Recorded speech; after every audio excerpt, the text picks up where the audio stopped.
j'avais vraiment envie d'aller découvrir le monde parce que je trouvais que ça pouvait me permettre d'avoir une vision plus large.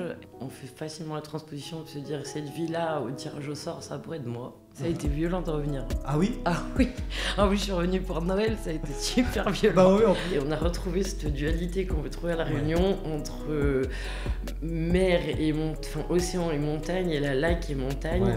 Et c'est vrai que on adore, quoi. J'ai vite compris que en fait, pour créer son entreprise et être viable et grandir, il faut aussi s'entourer. On ne fait pas deux fois l'exercice de vivre sa vie, quoi. Quand on arrive au bout et qu'on a des constats et qu'on aimerait recommencer, on peut pas. Attends, je me remets juste mes idées en tête, parce que j'avais un super truc. Je refais le... Aujourd'hui, Chablaisien, le podcast, reçoit une Chablaisienne d'ailleurs. Une Chablaisienne comme on les aime. Plutôt voyageuse, plutôt entreprenante et mère de 2 enfants. J'ai bon, Séverine ? Oui, exactement. Bonjour. Nous recevons donc Séverine Thomasin, qui est la créatrice, la fondatrice de Sally Savon, savonnerie artisanale. Exactement. Séverine, je l'ai dit dans mon petit préambule, vous n'êtes pas chablaisienne d'origine. Non, j'ai de la famille dans la région, mais je viens de la plaine de l'Ain, vers Villars-les-Dombes. Ah oui, donc c'est pas très loin, très loin non plus. Hein. Et du coup, vous avez un passé qui est intéressant parce que, donc je l'ai dit aussi, hein, vous avez créé une marque de savon artisanale, mais vous avez un parcours de vie bien plus long que ça et on ne peut pas le réduire qu'à ça. Je crois que vous avez commencé votre carrière professionnelle dans les métiers médicaux. Oui, j'ai été infirmière pendant 12 ans. Donc, comme infirmière, c'est un métier à 1000 métiers, j'ai fait différents services. Et puis, comme ça m'intéressait d'aller voir aussi le soin au travers du monde, j'ai un petit peu bougé pour aller découvrir d'autres manières de soigner, d'autres approches que notre société. D'accord. Et donc, sur ce métier d'infirmière, vous avez fait l'école d'infirmier Voilà, exactement. J'ai passé mon bac. Derrière, j'ai fait l'école d'infirmière à Villefranche-sur-Saône. Ah oui. Et c'est vrai qu'elle a comme côté pratique qu'on puisse voir différents thèmes. Donc, je me suis explorée sur de la médecine pénitentiaire, sur plein de choses. La psychiatrie, j'avais vraiment envie d'explorer toutes les dimensions du soin. Et par la suite, en n'ayant pas encore d'enfants, du coup, j'ai décidé d'aller un petit peu voir tout ce qui pouvait être soins humanitaires. Où là, on a d'autres contraintes, on rencontre d'autres types de populations et on doit aussi s'adapter. J'aimais beaucoup, et c'est le cas toujours maintenant d'ailleurs, me mettre au défi et de m'adapter le plus possible en fait à l'autre. C'est vraiment quelque chose que j'aime, quoi. Oui, je comprends. Là, vous avez éveillé ma curiosité en me parlant de médecine pénitentiaire. Elle est différente de la médecine normale ? Oui, parce que on doit finalement faire fi de ses a priori et de ses craintes, parce qu'on peut en avoir aussi. Et puis aller vers l'autre, lui proposer un soin complet, que ça soit psychique ou physique, et vraiment être entier dans la relation. Et c'est vrai que c'est pas très couru par les infirmiers. Et moi, c'était un milieu que je trouvais intéressant de découvrir sans aller chercher ce que l'autre pouvait avoir fait pour se retrouver en prison, et vraiment de le prendre comme humain, de lui prodiguer un soin, d'être dans la relation du présent. Et ça, c'est quelque chose qui m'a beaucoup plu, au point où j'ai eu une proposition d'embauche. Et là, je me suis posé une autre question, c'était plutôt philosophique, c'est de me dire, est-ce que vraiment je voulais moi-même m'enfermer mes journées complètes dans une prison. Ouais.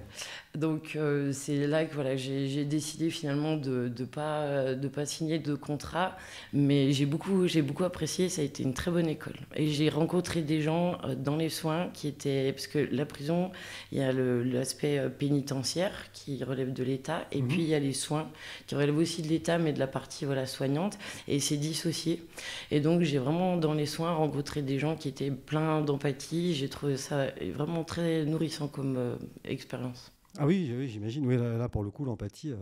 Et donc, comme vous l'avez dit, pas de passé, pas d'avenir, juste l'instant présent. Ouais. Et puis, c'est là qu'on voit que l'habit ne fait pas le moine. bien son nom, parce que finalement, souvent, on découvre peut-être l'histoire des gens voilà, au travers d'obligations de judiciaires où on doit remplir des dossiers, alors qu'on a passé du temps avec. J'ai vécu, par exemple, les fêtes de Noël, où c'est vrai que c'était quand même quelque chose où on a envie d'apporter un peu de douceur. Et j'ai dû aussi beaucoup travailler sur moi, sur mes propres a priori, parce que bien qu'on est formé, que ça soit pour tout type de soins, on garde quand même chacun nos propres filtres, et je trouve ça hyper intéressant de sortir de là, de s'obliger à faire tomber tous ces filtres-là et à prendre l'autre comme il est. Oui, oui. Et du coup, ouais, bon, à un moment donné, les 4 murs, c'était quand même trop pour vous. Ouais, on suit des lignes par terre. Enfin voilà, c'est quand ouais, même il y a de la contrainte, moi qui aime beaucoup le grand air et tout ça. C'est vraiment l'aspect qui pour moi était les négatif. portes à franchir. Ouais, Enfin... les portes à franchir. On a des caméras de surveillance de partout. Enfin, c'est quand même une ambiance avec une certaine tension, et c'est vrai que voilà, mais il y a vraiment, j'ai dû poser les choses en me disant bon, si je m'engage après, mais ça reste une très bonne expérience. Il y avait match quoi dans votre tête, à y aller ou pas, et finalement vous avez préféré. Mais j'ai toujours bien aimé, même quand j'étais déjà stagiaire, un peu défendre la veuve et l'orphelin, me faire l'avocat de celui du diable qu'on trouve un petit peu, voilà, enfin, ou le patient difficile à prendre en charge et tout ça, et c'est vrai que du coup c'était le poste idéal pour ça, parce qu'il fallait voilà, faire mais après c'est un trait de mon caractère finalement que j'ai pu exploiter voilà, sur d'autres postes, et c'est vrai que c'est quelque chose où je trouve que c'est intéressant de devoir toujours voilà, remettre sa position face à l'autre en question. Moi ça m'a beaucoup nourri toute ma carrière, et même maintenant mon fil rouge c'est l'être humain. Oui, c'est aussi pour ça que vous êtes là, parce que voilà, on se connaît un petit peu, mais pas beaucoup, mais il y a une vraie fibre humaine dans votre projet, dans vos idées, dans votre façon d'être. C'est ça qui est intéressant, c'est pour ça que je voulais vous faire découvrir à nos auditeurs de Chablaisien le podcast. Et donc, bon, alors, plutôt que de s'enfermer en prison, c'était dans quelle maison d'arrêt? C'était une maison d'arrêt? C'était à Villefranche-sur-Saône. C'était une maison d'arrêt? Oui, c'était une maison d'arrêt. Parce que je crois qu'il y a des grades. Oui, il y a plusieurs grades. Non, c'était une maison d'arrêt. Donc c'est vrai que c'est pas un endroit où il y a beaucoup d'activités, de choses qui sortent les gens. Puis souvent, ils sont encore en état de choc de se retrouver dans cette position. Mmh. Et du coup, il y en a qui ne sont pas encore jugés, d'autres qui sont en attente. C'est un genre de sas. Oui, exactement. Ouais. Et c'était intéressant, vraiment. Et du coup, après ça, l'autre idée, mais ça m'a trotté depuis toujours, c'est que j'ai toujours été très curieuse du monde, des différentes cultures. Et j'ai des parents qui sont très tournés. Mon père est agriculteur et ma mère est infirmière, et on a toujours accueilli ou des stagiaires étrangers à la ferme, ou voilà, eu envie de découvrir et de parler du reste du monde. Et du coup, une fois que j'ai eu 18 ans et mon diplôme en poche, je me suis dit allons voir. Et pour être parent, pour être adulte, j'avais vraiment envie d'aller découvrir le monde, parce que je trouvais que ça pouvait me permettre d'avoir une vision plus large, et que ça me ferait mûrir et approcher l'autre autrement. Oui. Et du coup, cette passion pour le voyage, parce qu'on en a parlé aussi au tout début, vous l'avez couplé avec votre métier, avec ce que vous saviez faire. Parce qu'on a quand même la chance d'avoir un métier dans les soins où on trouve des postes aussi à l'étranger, alors avec différentes configurations. Mais c'est vrai que ce que j'aime, c'est que ça apporte un biais différent de la personne voilà, qui voyage ou en voyage organisé. Et après, ça m'a même servi pour voyager seule, parce que du coup, ça m'a donné une position où, pour aller vers l'autre, voilà, j'avais pas de barrière. Vous avez intégré une association, quelque chose pour... Alors, oui, je suis partie dans le cadre d'associations, plutôt des petites associations pour le côté humain et géré proche de la population. Et dans quel pays alors ? Et donc, alors, j'ai travaillé au Sénégal à 2 reprises différentes, une fois en brousse pendant plusieurs mois, et puis une fois sur Dakar. Il y a une différence entre la brousse et Dakar ? Déjà, dans les moyens de soins. Et puis dans la population aussi, c'est comme une approche qui est différente. On sent Dakar, c'est quand même beaucoup plus cosmopolite, que le village c'est beaucoup plus traditionnel. Puis là, en l'occurrence, voilà, le taxi brousse s'arrêtait, on marchait à pied avec nos bagages, Ah ouais. donc c'est vrai qu'il y avait vraiment le temps s'arrête. On C'était est roots, au quoi. milieu, voilà, au milieu du sable, des petites cases. On met une matinée à aller chercher l'eau. Vraiment l'image Ouais. d'Épinal, quoi. Enfin, si j'ose dire, Ouais. du petit village africain, Oui, les cases exactement, ouais. quoi, c'est de la terre. Oui, voilà, c'est Ouais. ça. Ça fait Et combien de temps pour aller chercher l'eau? ben, une matinée. Aller-retour. Une matinée aller-retour, une matinée aller-retour avec le sourire, Oui, en oui. musique. Et moi, c'est ça qui m'a vraiment touchée, c'est de me dire qu'on trouvait la richesse d'autre chose, finalement de ce temps qui peut se distendre suivant l'activité et qui n'est pas forcément une contrainte quand on est organisé, et de beaucoup d'entraide aussi. Ça m'a vraiment touchée dès le début. Dès notre arrivée, on était 2 infirmières et on a eu un super accueil. Et c'est vrai que ça, c'est vraiment quelque chose où j'ai trouvé que voilà, nous, on a tendance à vite se froisser si les choses vont pas assez vite. Enfin, on est une société où tout doit aller très vite. Et cet espace-temps cette unité de temps qui va être différente, pour tout au cours de la maladie, au cours de la vie quotidienne, ça donne un autre sens. Et moi, en tout cas, j'ai beaucoup puisé, beaucoup appris.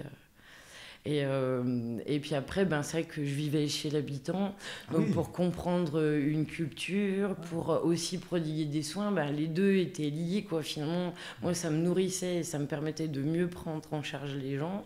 Et c'était vraiment super. Et en peu de temps, ça devient votre réalité. C'est ça le plus fou. Ah oui? Ah oui.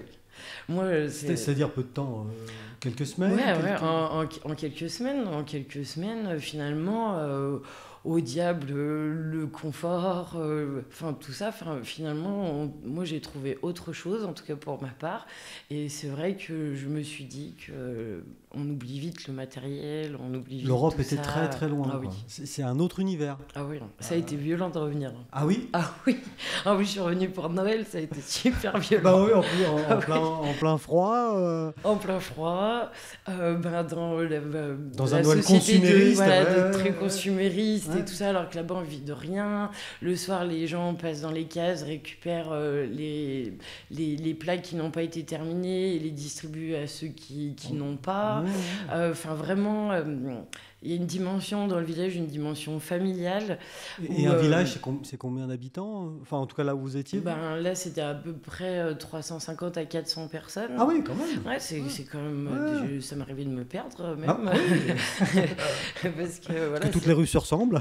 Un petit peu, c'est ça. Et puis c'est du sable de partout. Oui, donc voilà, ouais. Mais c'est vrai que.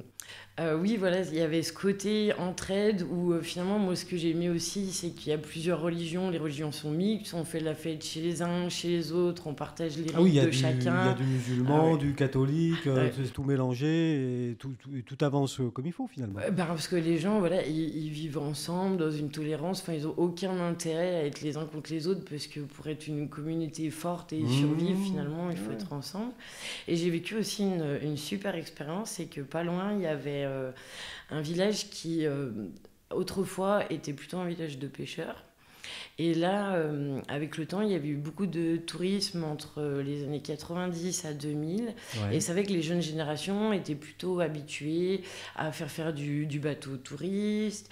Les femmes faisaient plutôt de l'artisanat, de la broderie, des sculptures. Et peu à peu, en fait, ils avaient perdu tout ce qui était culture, pêche. Voilà, Ah oui. la génération qui avait la vingtaine, donc qui avait mon âge, finalement, avait un peu perdu tout ça. Sauf que le tourisme a baissé.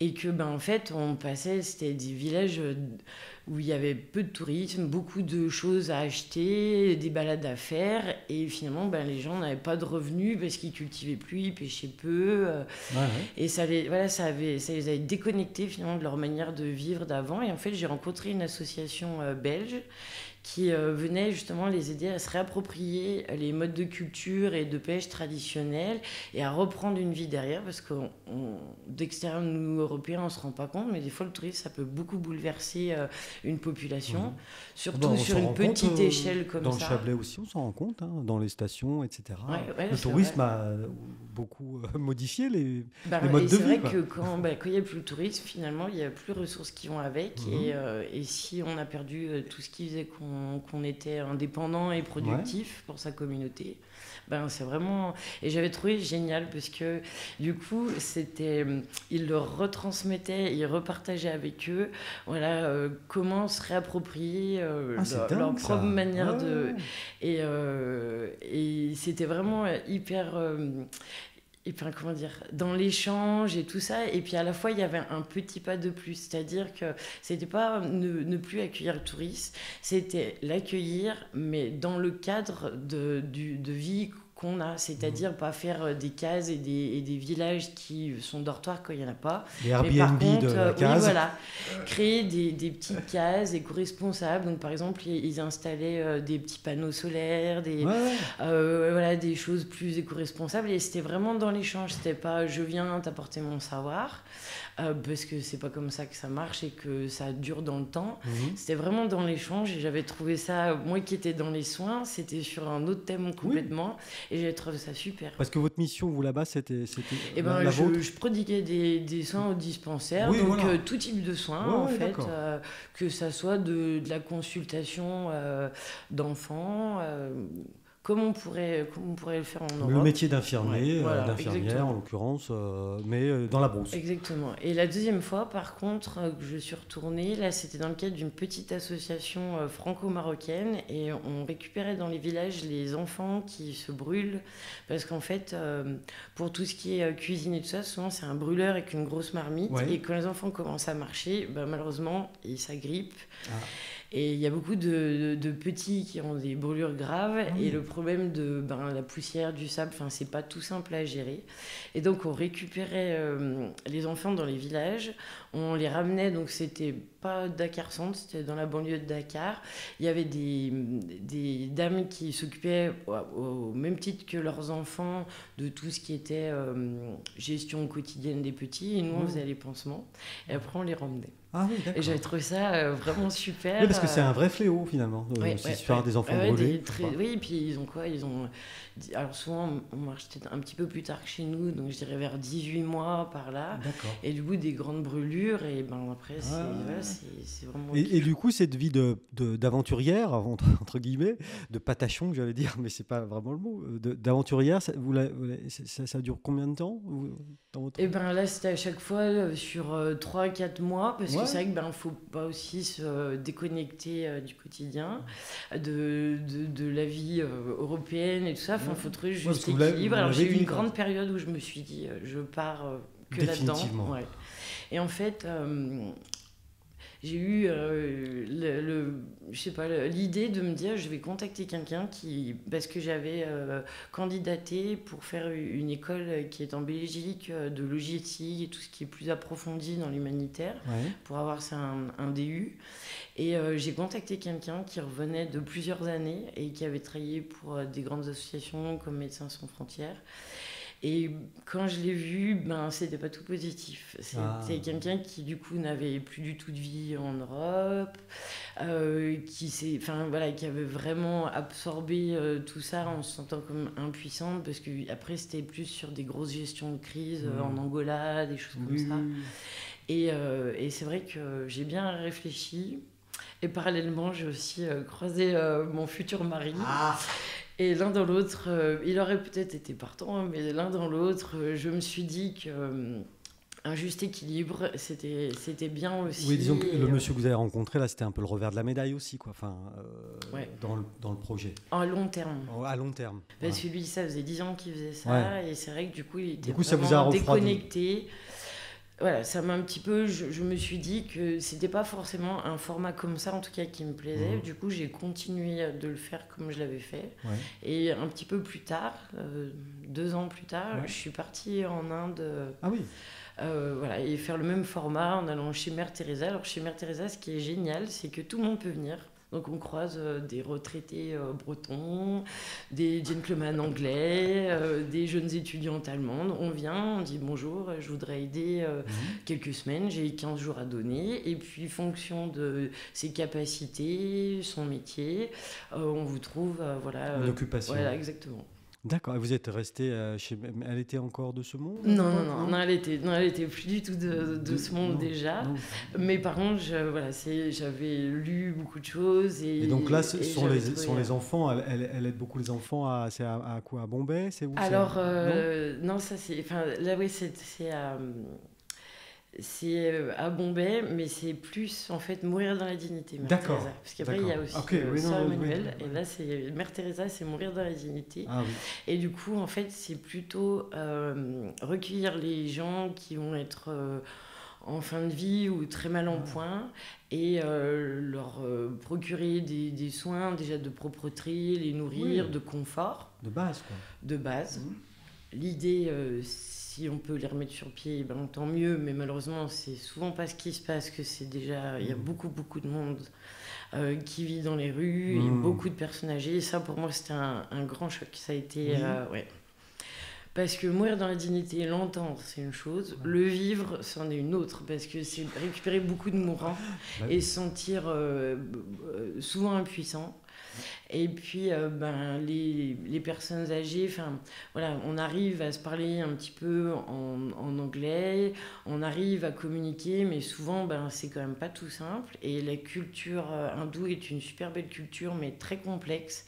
Et du coup, de comprendre les histoires de vie antérieure, et c'était beaucoup plus compliqué que ce que j'avais vécu par exemple en Afrique pour comprendre la manière que les gens avaient d'agir entre les castes. Et d'interagir. Parce que par exemple, les castes ont été...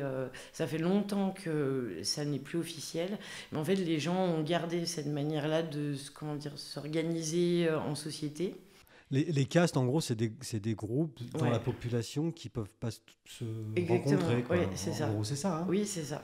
Et puis, moi, je m'occupais surtout de la caste qu'on appelle les intouchables. Donc comme leur nom l'indique, c'est le bas le fond du faitout, si j'ose dire. Et j'ai vu vraiment des corps décharnés, des personnes très âgées dans des états vraiment avancés, des soins que je n'avais pas du tout vécu, par exemple, en Afrique. Et c'est vrai que ça a été une autre école, mais c'était très intéressant aussi. Mais il m'a fallu beaucoup plus de temps quand je suis revenue pour décompacter toutes les émotions que j'avais pu ressentir, parce que tout est intense, quoi. On peut être waouh, oh, ah, ouh, ah, et tout est ensemble. En un quart d'heure. Voilà, et tout est ensemble, et après, faut tout désimbriquer et arriver à mettre de la compréhension dans ce qu'on a vécu. Pour atterrir, quand on rentre comme ça, vous étiez resté combien de temps Là, j'ai fait 2 mois. Et c'est déjà bien. Ouais, c'est déjà pas mal. Et pour atterrir, on met combien? 2 mois aussi ou plus ou finalement on n'atterrit jamais, vraiment? Il y a quand même une petite partie qui reste toujours accrochée là-bas. On prend quelque chose et on y laisse quelque chose, ça c'est vrai. Après, je dirais, il me faut à chaque fois un bon mois. Et puis parce que tout peut nous paraître aussi tellement futile quand on rentre. Moi, j'adore notre société, j'adore les gens, mais il y a cette phase où il faut se remettre en phase. Il faut se dire, mais on est gâté quand même. Oui. Et il faut l'accepter, quoi. Et face aux soins, on est gâté. Pourri. Et parfois, on ne se rend pas compte de la chance que l'on a face aux soins. C'est terrible d'avoir un enfant à soutenir qu'on ne peut pas soigner. C'est quand même, on le vit dans nos sociétés, mais à beaucoup moins grande échelle, je dirais. Il y a beaucoup de choses maintenant que là-bas, il y a beaucoup de maladies infectieuses qui peuvent être... Qui sont encore mortelles. Ah ouais.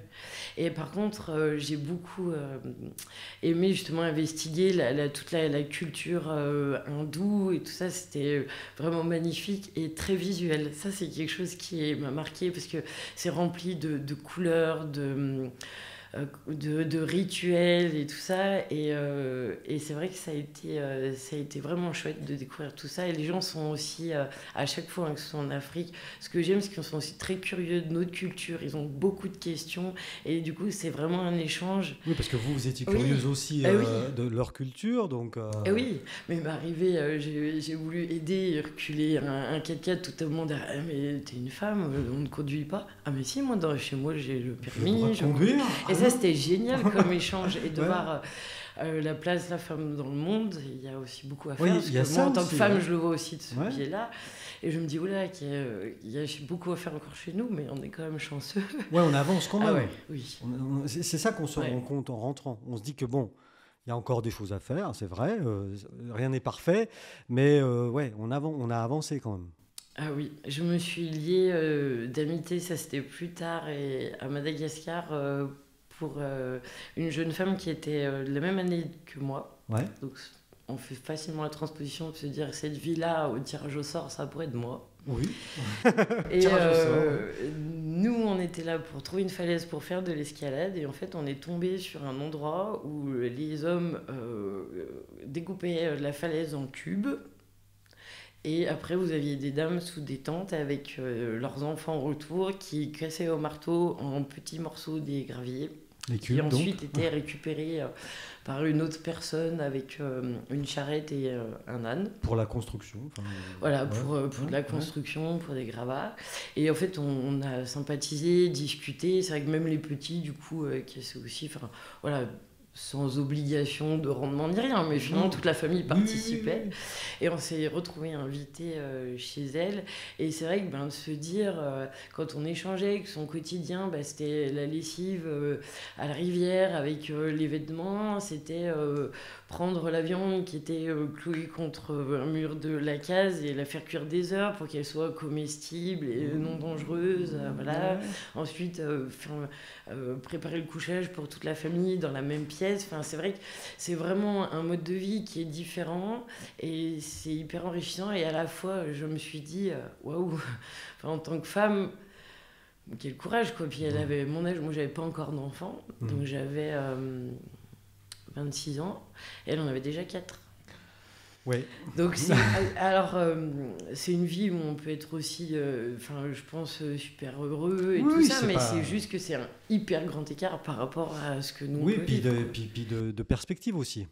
Est-ce que vous, votre perspective à ce moment-là, c'est de rentrer peut-être dans un hôtel le lendemain ou j'en sais rien, puis un plutôt, jour... plutôt de la petite case chez l'habitant, c'est vrai. Oui, enfin, peu importe. Mais voilà, on n'a pas... Et puis à très moyen terme, revenir en Europe et retrouver votre possibilité de conduire, oui, etc. C'est ça. Mais elle, sa perspective, c'est casser des cailloux. Quoi. Enfin, ouais, c'est ça. Donc c'est le bagne qui dit pas son nom aussi. Et ce que j'ai toujours trouvé génial à travers tous mes voyages, c'est que c'est pas toujours des personnes qui ont pu avoir l'accès comme ils l'auraient souhaité à l'éducation. Ouais. Et ça, c'est quelque chose qu'ils vont beaucoup soulever et verbaliser, de dire c'est une chance. Nous, je rêve que mes enfants puissent avoir accès, que mes filles notamment puissent avoir accès à l'école, que mes filles soient pas mariées tôt, qu'elles aient le temps de découvrir le monde. Et ça, c'est vraiment quelque chose qui m'a touchée, parce que c'est vrai que moi, je suis d'une génération où je suis née, on m'a mise à l'école, je me suis pas posé de questions. Non. Et quand d'un coup, on pose comme une opportunité, une chance et même un combat, ça devient tout différent, quoi. Et par exemple, cette jeune femme, elle ne savait pas lire et écrire. Enfin, j'ai trouvé que c'est un voyage qui met en perspective les possibilités qu'on a, nous, en Europe, autrement. Ouais. Et ça ouvre aussi les yeux et ça aide aussi à relativiser ça calme, pas mal de choses. Ça calme sur plein de petits tracas du quotidien. Alors bon, ça fait pas qu'on s'énerve pas aussi sur des trucs futiles, mais parfois ça met en perspective plein de choses. De se dire, bon. Et du coup, cette expérience faite, vous restabilisez en France, donc à un moment donné, et il y a le mari qui l'est pas encore, qui est dans les parages. rage. Et ben. Et quand ouais. est-ce que vous... C'est en revenant d'Inde qu'on s'est installés tous les deux. Ici, dans le Chablais? Voilà, non, pas encore. Mathieu, il est originaire de Besançon, donc on était par là-bas. D'accord. Et ensuite, comme lui, il est kiné, on a décidé de partir vivre à La Réunion, parce qu'on aime les sports d'extérieur, on aime... Donc voilà, on a vécu plusieurs années à La Réunion. Plusieurs années, oui. Mais on est parti pour 6 mois et finalement on est resté plusieurs années. Oui, en fait, en 6 mois, on a juste le temps de comprendre les secrets, la beauté. Oui. Et là, c'était le même format, c'est qu'on travaillait tous les deux à domicile. Alors, La Réunion, donc c'est un territoire français, donc c'est vrai qu'on retrouve les mêmes structures de soins. Mais l'avantage d'être à domicile, c'est que vraiment pour découvrir une culture, vous étiez chez les cuisine, gens. Ouais, c'est ça. Vous étiez infirmière libérale. Voilà. Et je me déplaçais, exactement, on faisait tous les deux ça. Donc cirque de Mafat tous les jours. C'est le seul truc que je connaisse là-bas. Oui, c'était un doux mix entre les soins et puis après l'exploration de l'île, que ce soit dans ses profondeurs marines ou ses hauteurs, ses sommets. C'est vrai qu'on... C'est pas très grand, on s'est pas du tout ennuyé et encore on est reparti, on aurait voulu refaire plus encore. Et c'est vrai que nous on aime la montagne, on aime les sports d'extérieur, que ce soit la rando, le canyon, l'escalade.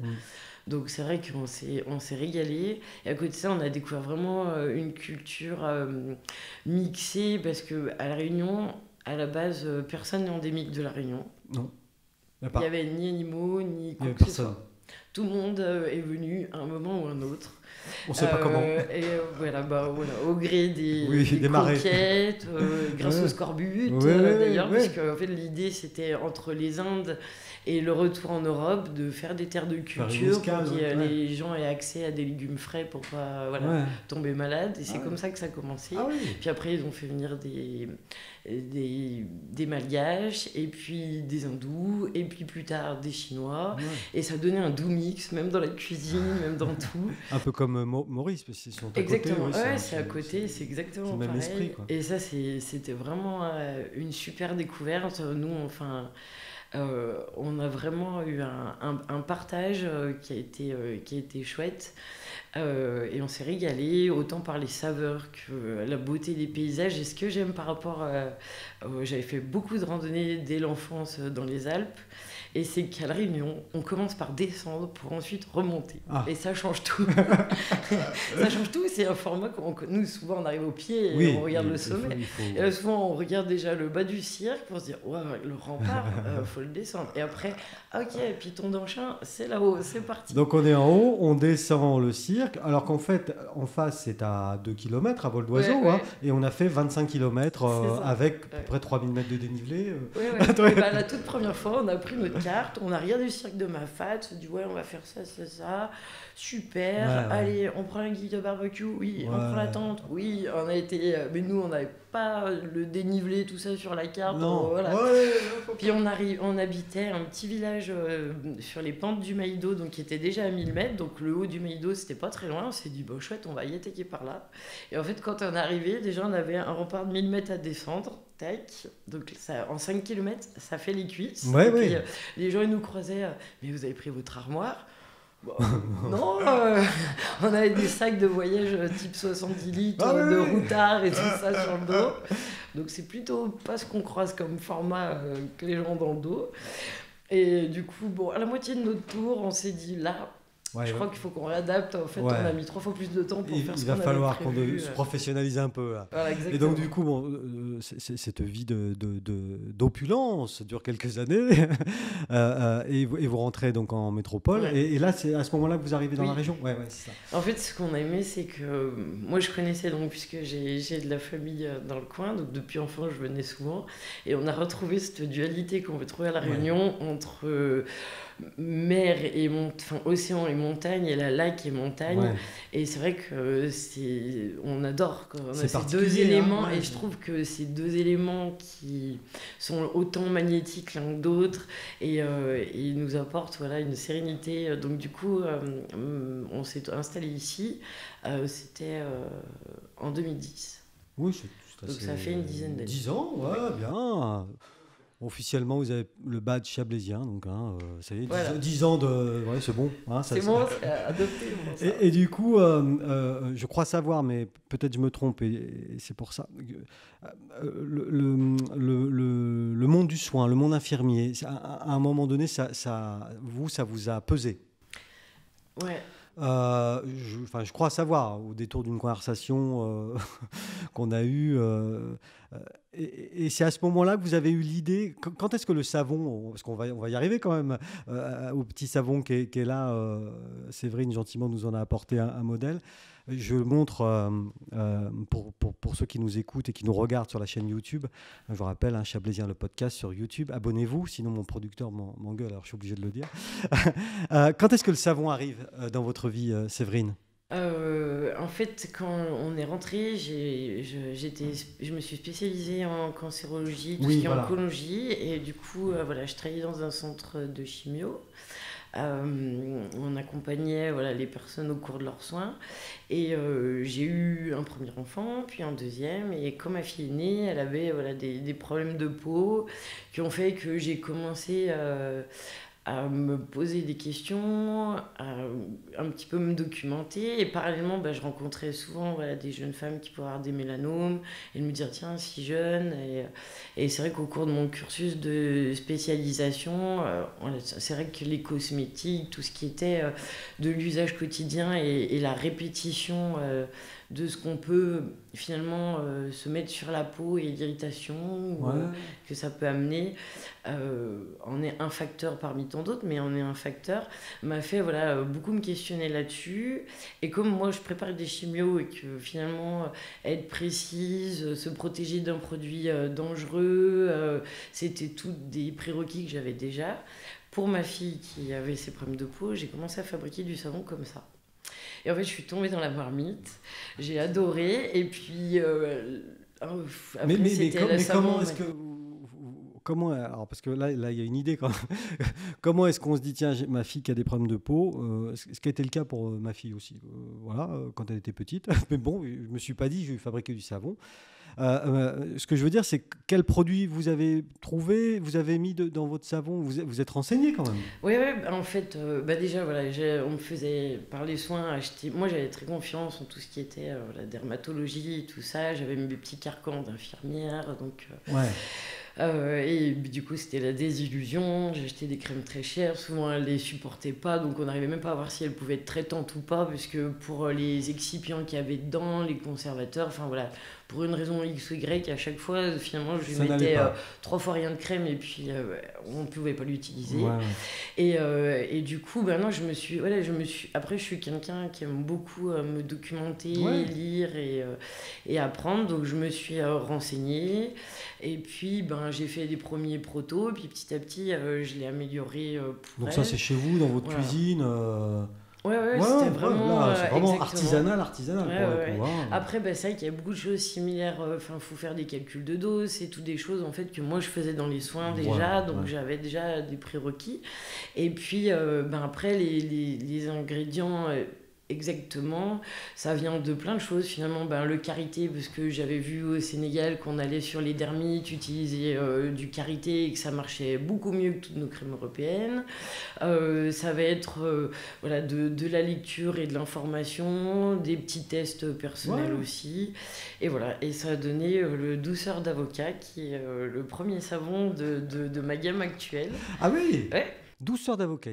Et il a une particularité, c'est qu'il va avoir un double surgraissage. Il est surgraissé à l'huile d'amande douce et à la purée d'avocat frais. Donc chaque fois que j'en fabrique, je vais acheter une caisse d'avocat frais bio que je mixe au blender. Non, plutôt dans un magasin bio.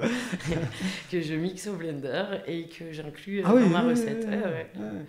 Et voilà, ça en fait toute sa douceur. Et donc, c'est ce que je disais au départ, aventurière, empathique, etc., et maman. Et c'est par le fait d'être maman que vous arrivez finalement au savon. Oui. Oui, oui. En gros, c'est ça. Oui, c'est ça. Et puis, de le fait, toutes ces personnes aussi, finalement, on va leur prescrire des crèmes, des produits, ou nous-mêmes, au travers des cosmétiques, c'est vrai que c'est assez opaque, quoi. Par exemple, moi, j'ai quand même mis 38 ans à savoir que dans mon gel douche, il y avait quelque chose qui faisait que mon bac à douche restait propre quand j'utilisais du gel douche, et que cette substance-là est nocive et un perturbateur endocrinien. Alors, mettre sciemment quelque chose qui peut porter atteinte à ma santé, dans mon gel douche, si je le sais, pourquoi pas, mais que je sache. Et c'était ça mon prérequis. Après, je suis pas la seule. On voit dans les statistiques que souvent, avec la venue des enfants, on remet en question notre alimentation, notre comportement, parce qu'aussi, on veut apporter le meilleur à notre progéniture, en prendre soin. Et c'est vrai que c'était par ce biais-là. Et puis après, en fait, ça s'est enchaîné assez vite, parce que finalement, mes proches, voyant que sur ma fille, ça avait super bien marché, on m'a dit, oh bah tiens, moi, tu sais, ça me démange, j'ai souvent des plaques rouges et tout ça, tu crois que un savon pourrait m'aider? Tu peux faire quelque chose pour moi? Voilà, et puis alors après, là, c'était parti, et j'en ai créé tout ce qui me passait à l'idée. Les framboises de mon jardin, ils sont passés. Et le savon à la framboise, il existe toujours? Alors, je voulais le sortir, par contre, ça aurait été très, très, très luxueux d'avoir du coulis de framboise au Savoyard toute l'année. C'était vraiment hors de prix. C'est pas évident. Donc mais on m'en réclame dans mes proches, et on m'en réclame encore. Donc... avec celle de mon jardin. Et du coup, la framboise, sur un plan cosmétique, elle apporte quoi? Juste le parfum? Non, parce qu'en fait, y a plein de... En fait, à chaque substance, vous avez certaines matières qui vont réagir et se transformer. Les acides gras vont se transformer en molécules de savon en contact d'un corps alcalin. Donc là, en l'occurrence, c'est l'hydroxyde de sodium qui est la soude. Et il y a plein d'autres éléments qu'on appelle des insaponifiables qui ne se transformeront pas et qui vont apporter des vertus à la peau. Ça peut être des nutriments. Et du coup, c'est là tout l'intérêt. Et l'intérêt du fruit frais, comme l'avocat, la carotte, le concombre, on trouve souvent des savons comme ça. C'est justement tous les minéraux, tout ce que ça peut apporter. Et ça apporte, ça, vraiment. Et du coup, là, vous êtes en train de me faire... Là, vous m'avez fait le petit chimiste là, en 2 minutes. Là. Mais comment est-ce que... et déjà, est-ce qu'on a le droit de fabriquer un savon dans sa cuisine dans des conditions d'hygiène, tout ça propre, c'est nickel. Mais est-ce qu'on a le droit de le vendre comme ça? Non. Ah. Non. Moi, là, c'était vraiment. Oui, là, c'était le départ. Et comment est-ce qu'on passe de je suis la bonne copine qui fait des savons à toute la bande, à la famille, à finalement, je vais peut-être en faire commerce ou je vais essayer de faire quelque chose? Il y a eu deux éléments. C'est-à-dire que petit à petit, ça prenait de l'ampleur et on m'en demandait et les gens me disaient non, mais moi, je voudrais te les acheter. Et moi, je faisais vraiment ça sur loisir à côté de mes congés alors que je bossais à l'hôpital. Et puis, jamais, je me suis toujours refusée, quoi. J'ai jamais vendu un savon avant d'être officiellement. Pas vendre mon âme au diable! Non, c'était pas pour ça. C'est parce que ça représente un risque. Il y a quand même une procédure pour que ça puisse être validé et que ça soit sain pour la santé, qu'il n'y ait pas de problème. Et moi, en tant qu'infirmière, je suis encore plus éveillée aux risques allergiques, aux problèmes que ça peut créer. Et j'aurais jamais vraiment souhaité que quelqu'un ait un problème une fois avec mes savons. Donc l'idée pour moi, c'était vraiment de faire les choses dans les clous. Donc ça a été un moment, une frustration. Et à côté de ça, dans les soins, c'est vrai que d'être toujours en cancérologie, j'avais tendance à avoir toujours peur pour mes proches, le cœur un peu triste. J'ai quand même fait pendant 8 ans la cancérologie. Et c'est vrai que c'est un format où on accompagne les gens avec leur joie, leur peine, leur rechute. Et le problème, c'est qu'on voit les choses par le petit trou de notre lorgnette, c'est-à-dire ceux qui rechutent, ceux qui reviennent. On ne voit pas ceux qui vont bien. Et j'ai vécu aussi un accident de la vie qui m'a fait me remettre en question en me disant tous ces gens depuis ta jeunesse que tu accompagnes qui vont te dire on n'a qu'une vie, vivez vos rêves, ne courez pas après l'argent, tout ça c'est vrai que depuis toute jeune. Parce qu'on ne fait pas 2 fois l'exercice de vivre sa vie. Quand on arrive au bout et qu'on a des constats et qu'on aimerait recommencer, on ne peut pas. Et je me suis dit... Ok, ça fait peur. Ok, c'est pas le chemin le plus simple. Mais je vais vivre avec des regrets. Donc j'y vais. Allez, hop. Et voilà. Donc, vous avez arrêté la cancérologie. Voilà, Parce j'ai que ça vous arrêté, pesait vraiment. Enfin, là, vous étiez. Ouais, c'était c'était un moment de lourd. ma vie Oui, un peu. où, du fait de s'arrêter net suite à cet incident, c'est vrai que ça m'a fait tout poser d'un coup et là, mettre table rase et de me dire bon, en fait, où t'es-toi, est-ce que tu t'es perdu là-dedans à vouloir être la mère parfaite, l'infirmière parfaite, la femme parfaite, où t'es toi, et ce qui te prend par le cœur, par les tripes, et ce qui te parle. Et du coup, je me suis lancée. Alors, il a déjà fallu convaincre mes proches, il a déjà poser un projet, faire un business plan. Enfin, c'était pas du tout à la base un milieu. Et puis par la suite, je suis allée faire une formation plus professionnalisante, justement par rapport à toute la réglementation qu'il peut y avoir sur de la cosmétique naturelle. D'accord. Parce que, alors j'ai ce côté globe-trotteur, mais j'ai ce côté aussi très carré, très bien dans les clous. Où j'aime que les choses elles soient correctes et en règle. Et donc ça m'importait beaucoup de comprendre. Après, là aussi, en fait, j'avais déjà des prérequis, parce que les 3 dernières années de mon poste, j'avais un poste d'infirmière-chef, qui fait que je faisais beaucoup plus des procédures, tout ce qui était... Et peut-être que ça a participé aussi de voir l'envers du décor, à faire au fait que j'avais peut-être moins envie d'être dans les soins. Au passage. Je dis ça, je dis rien. On dit rien. J'ai peut-être vendu mon âme au diable à ce moment-là. Oh mon Dieu. Non mais c'est pas grave, vous êtes rattrapé après. Voilà. Hein, puis vous aviez fait beaucoup de bien avant aussi, donc bon, ça équilibre au niveau karma. C'est-à-dire que c'est comme un fléau, la gestion qu'il peut y avoir maintenant un petit peu au rendement des hôpitaux, et le fait d'être infirmière-chef m'a permis de découvrir cette partie-là qui était finalement... un trop grand écart entre mes idéaux et ma conscience et la réalité qui me mettait en porte-à-faux, et ça c'était assez dur. Et donc du coup vous faites cette formation. Voilà. Et là, qu'est-ce qui se passe? Donc vous avez fait un business plan, vous avez vu quoi? Des banquiers, vous avez j'ai dû aller vendre mon projet. Vendre à nouveau votre âme à un banquier. Exactement. Proposer mes idées. Puis la chance, c'est que j'ai bénéficié de formations, de reconversion au travers de Pôle emploi, au travers de programmes régionaux qui m'ont aidé à acquérir des nouvelles compétences, que ce soit en gestion, en communication, en organisation de tout ce qui est une entreprise, avec toutes les différents pans qu'il peut y avoir à gérer, parce que par contre je retrouvais ça de mon côté infirmière-chef, c'est que c'est multicasquette, et ça c'est un côté que j'avais bien aimé de ce poste-là, et du coup me voilà lancée. Donc au début, donc la fabrication dans la cave de la maison. J'ai fait un labo dans le sous-sol de ma maison, tout aux normes. Tout aux normes. Oui. Carrelé du plafond, j'en sais rien. Exactement, oui, c'est ça. Oui, on est aux normes alimentaires. Il faut que ça soit lessivable, comme un labo qui transformait de l'alimentaire. De boucher ou de exactement. Je sais pas quoi, boulanger, j'en sais rien. Exactement. Donc là, vous faites ça tout au cordeau, nickel. Comment ça se fabrique un savon? On fait chauffer quelque chose dans une marmite Alors, il y a plusieurs méthodes pour fabriquer un savon. Et moi, je fais de la fabrication, donc ça s'appelle la saponification à froid, qui est une méthode où justement, on est des agitateurs de molécules, finalement.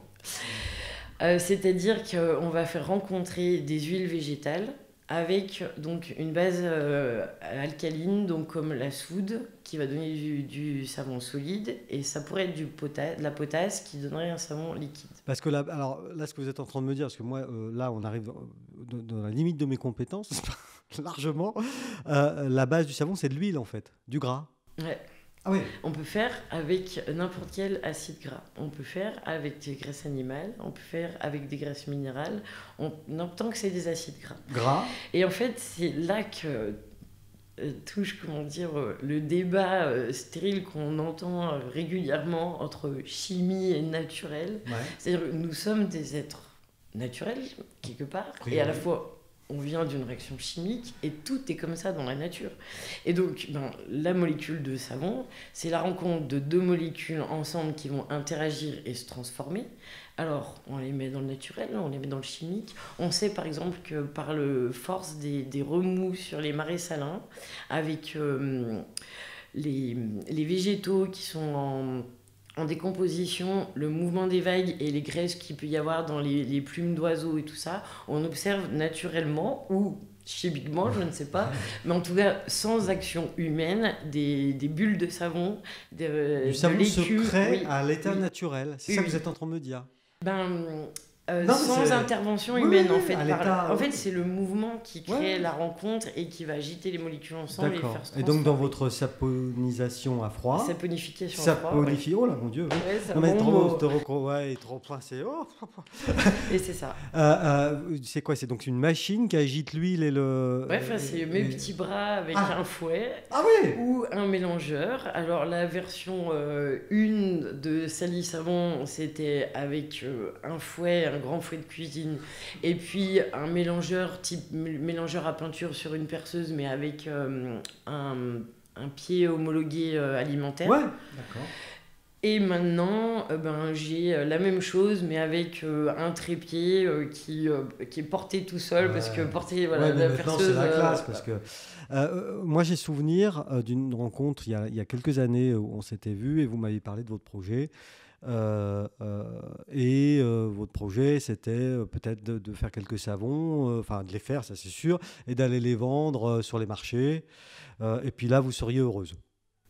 Ça a duré un temps, mais oui, vous avez fait ça. Ah ben oui, oui. Ouais, et pendant longtemps. Mais encore cet été, Ouais, je ouais, n'arrête pas. vous Mais ah oui, continuez. oui, oui. Donc ça, c'était le projet de base. Ouais. Hier, on a fêté les 2 ans de Sally Savon. Ouais. À 2 ans. Oui. Ouais, d'accord. Donc tout allait aussi très vite. Après, j'avoue que je ne ménage pas ma peine et que Non. je suis passionnée. Sauf qu'au tout début, Séverine, vous étiez donc toute seule, voilà, créatrice, Voilà, exactement. designer, je sais pas quoi. Après, je dirais que j'avais déjà une équipe dématérialisée, c'est-à-dire que voilà, je travaille avec une agence de com qui m'ont aidé à faire tous les visuels, les flyers et tout ça. Peut-être que j'ai ce côté-là où j'ai vite compris que en fait, pour créer son entreprise et être viable et grandir, il faut aussi s'entourer, et que être chef d'entreprise, c'est beaucoup de métiers sous la même casquette et qu'on peut pas avoir toutes les compétences. Et du coup, c'est vrai que voilà, je me suis aussi petit à petit conçu une équipe dématérialisée de gens en qui j'avais confiance. Des prestataires, des voilà, partenaires, oui, oui. des prestataires qui sont devenus Voilà, et partenaires. comme j'ai tendance à être fidèle, c'est vrai que finalement avec le temps on a une vraie relation, et ça c'était super. Et donc là c'est pareil, j'imagine que l'amoureux du début qui est devenu votre mari et qui est toujours dans la boucle a été un soutien aussi Oui, pour vous important. La petite avec ses problèmes de peau, ça va? Ah oui. Maintenant c'est nickel? Oui, oui. Et on fabrique des baumes ensemble, Ah, j'adore. Et du coup, alors comment est-ce que donc vous avez fait votre business plan, vous avez parlé des trucs un peu chiants avec les uns avec les autres, c'est-à-dire comment on trouve l'argent. Vous avez obtenu, je crois, des aides de financement, des choses comme ça. Oui, non? voilà, c'est vrai que j'ai bénéficié d'une aide par initiative Chablais, donc c'est de la trésose, qu'en fait, comme les savons que je fabrique mettent 6 semaines avant de sortir de prod, quand j'ai dû me lancer, en fait, il fallait décomposer le process et se dire, ok, donc là, il me faut de la trésor pour un lot de matières premières pour une première fabrication, puis une deuxième qui va être en séchage et la trésor pour pouvoir recommencer. Donc, au début, j'avais besoin d'avoir un fond de roulement assez un petit peu important. Donc, si je résume, mais vous agitez avec votre perceuse, là. Vous mettez dans des moules. Ouais. En gros, c'est ça. Vous tassez bien. Oui. J'en sais rien. Pas besoin Non, j'en sais rien. Et après, vous attendez. 24 heures plus tard, on démoule. Vous on démoulez, découpe, vous découpez. et après, ça sèche pendant 6 semaines. Ah ouais. Donc là, il vous fallait un peu d'aide financière. Vous avez trouvé Initiative Chablais. Je crois que vous avez eu un prix spécial de leur part, ou non? Il me semblait, mais... Non. D'accord. Non, pas particulièrement. Non, il me semblait, mais ça n'est pas grave. Et du coup, vous commencez à vendre et le succès est assez rapide, il me semble, non? Oui, c'est vrai que les gens sont contents. Et donc là, vous êtes toujours sur votre idée de stand au marché, vous commencez... C'était du début en fait. Moi là, actuellement, je suis toujours le business plan de départ que j'ai fait, Ouais. qui était en 3 volets sur 3 ans. C'est-à-dire les marchés, parce que l'idée c'était de remettre comme un produit du quotidien Ouais. le savon et qu'il ne soit pas uniquement dans des sphères de bien-être pas accessibles à tous. Deuxièmement, proposer mes produits dans des points de revente Ça, et les vendre par le site internet. voilà. Et donc là, on est dedans. Mais entre-temps, là récemment, il y a eu une troisième marche qui est arrivée Oui, en fait, c'est que dans le projet. j'avais de la demande et pour mettre en œuvre aussi mes idées pour mon année 3 qui était de faire des savons au format invité pour aller toucher les hôtels et peut-être les éveiller aussi à proposer des kits plus éco-responsables que toute cette petite bouteille de plastique et tout ça. Ouais, parce qu'il y a ça aussi dans votre démarche, hein, constamment. L'éco-responsabilité, l'écologie, tout ça c'est présent aussi. Ah oui, beaucoup. C'est vrai que voilà, l'idée c'est d'être le plus éco-responsable, le plus respectueux. Donc ça soit par les matières premières que j'achète, donc le plus local possible. Et quand ce n'est pas le cas, de s'assurer que et l'environnement et les gens qui cultivent la matière dont j'ai besoin. Ça c'est important, il faut le préciser, mais c'est important. Parce que... Et après, l'emballage, c'est un emballage français en bois de peuplier qui est compostable. Et on peut l'acheter à chaque fois sans emballage, où là j'enlève le coût de l'emballage qui est 30 centimes, donc que ça soit sur le stand ou en ligne, on peut le faire à chaque fois. Aussi. Et du coup, donc, ce fameux troisième étage de fusée, alors je l'appelle comme ça, mais c'est peut-être pas ça, arrive là en 2020. C'est arrivé en 2020, ouais. et c'est, on va le dire, c'est une boutique avec un labo. Alors, c'était déjà... j'avais plus de place dans mon petit labo, donc je pouvais plus acheter de nouveaux équipements. C'était infernal de descendre 1 tonne de matière première parce que j'avais 3 demi-étages à descendre, parce que voilà, c'était au sous-sol. Et 3 demi-étages à remonter. 1 tonne par an et même par mon cher et tendre à la fin ne voulait plus trop m'aider. Donc du coup, l'amour a ses limites quand même. Voilà. Et en plus, j'avais envisagé d'avoir quelqu'un, une employée, ou de former quelqu'un pour m'aider. Sauf que j'étais pas du tout aux normes pour avoir un employé, puisque c'était chez moi, dans mon sous-sol. Donc voilà, il fallait trouver une autre manière de le faire. Et les marchés, j'aime ça parce qu'on croise tout type de gens. Et en fait, l'an passé, sur un marché durant l'automne, j'ai croisé une personne qui, dans un premier temps, m'a acheté mes savons. Puis par la suite, les a beaucoup aimés, m'a proposé de lui en fabriquer pour le spa qu'il était en train de monter au jet. Ah oui. Et dans un troisième temps qui est revenu en me disant, au cours d'une conversation, j'avais dû dire que c'était pas évident, que j'étais à une période où je gardais comme activité secondaire et je faisais un peu les deux parce que je pouvais pas prendre des grandes commandes vu ma capacité de production. Et à la fois, financièrement, c'était un petit peu encore...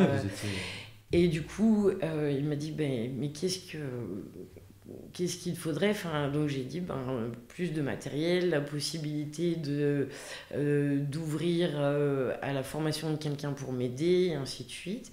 Et du coup, il m'a dit, moi, je fais du mécénat, ça m'intéresse de t'aider. Et donc, voilà, c'est comme ça que j'ai proposé un premier projet à la pépinière, à Vongy. Pépinière Delta. Voilà. Et du coup, Nicolas m'a dit... Oui, mais dans 3 ans, toi qui fabrique... Nicolas. Donc c'est Nicolas Thibon. Votre partenaire, votre business angel. Exactement. Et du coup, en fait, il m'a dit, dans 3 ans, tu vas devoir... parce qu'en fait, moi, je pose une structure, comme on a dit, qui est lessivable. Donc c'est un labo, c'est des plaques qu'on peut retrouver dans les chambres froides. Et au bout de 3 ans, la pépinière, il faut s'en aller. C'est ça, une pépinière, c'est une pépinière. Et c'est vrai que les banquiers et tout le monde m'avaient dit, au bout de 3 ans, partir, tout dans... J'ai quand même mis 1 an à mettre le projet sur pied.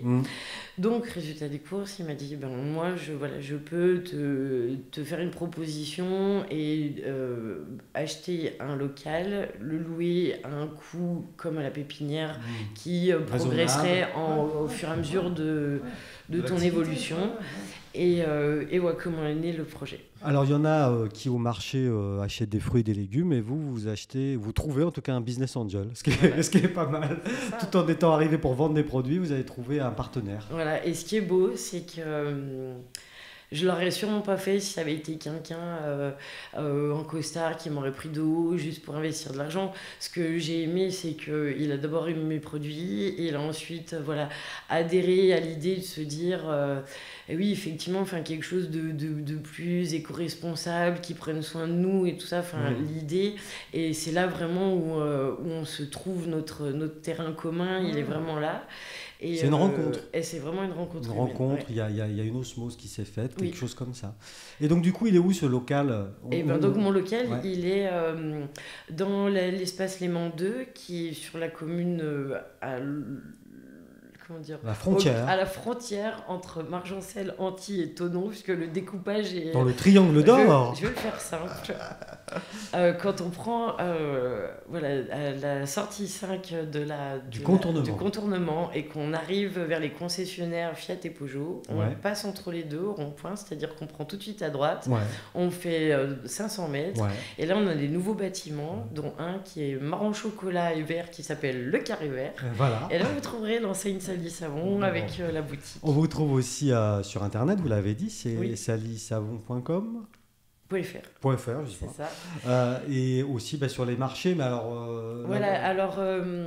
les marchés d'été comme hiver, après c'est toujours un petit peu en alternance, que ça dépend, qu'on a des phases de fabrication, puis avec le mauvais temps, le savon et la pluie, ça finit en soirée mousse, donc c'est pas l'idéal.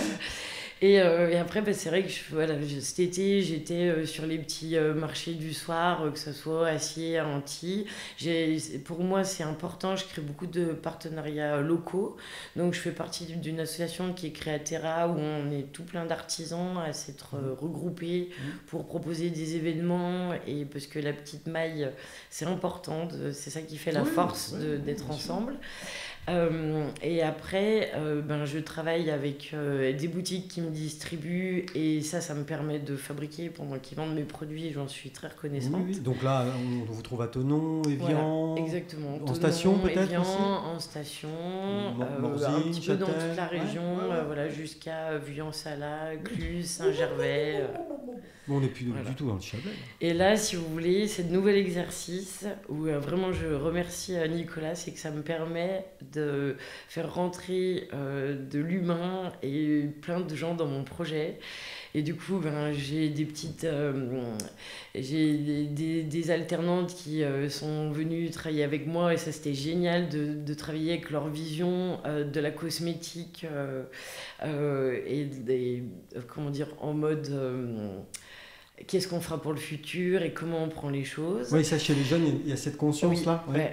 Ah oui, moi typiquement, déjà sur les marchés et tout ça, la jeunesse, les jeunes femmes et d'ailleurs les jeunes hommes aussi sont très éveillés au fait de respecter l'environnement et de prendre soin de nous autrement, et aussi de consommer d'une manière plus raisonnable.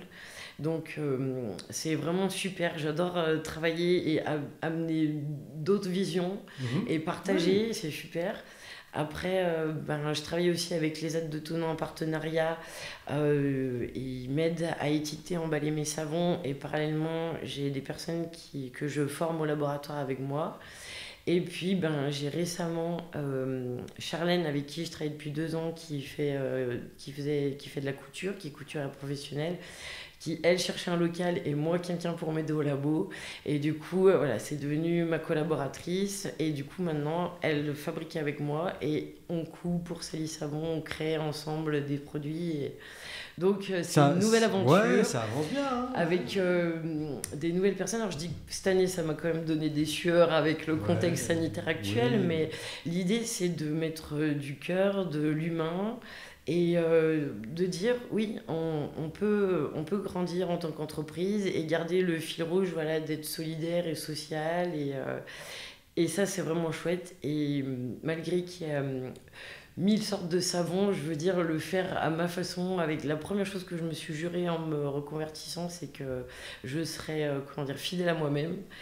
Et là, pour l'instant, c'est le cas. Je crois que c'est dire. clair. Hein. Donc voilà, c'est le principal. Eh bien, merci Séverine pour ce rendez-vous plein d'humanité. Merci beaucoup, Merci Séverine. beaucoup. Merci.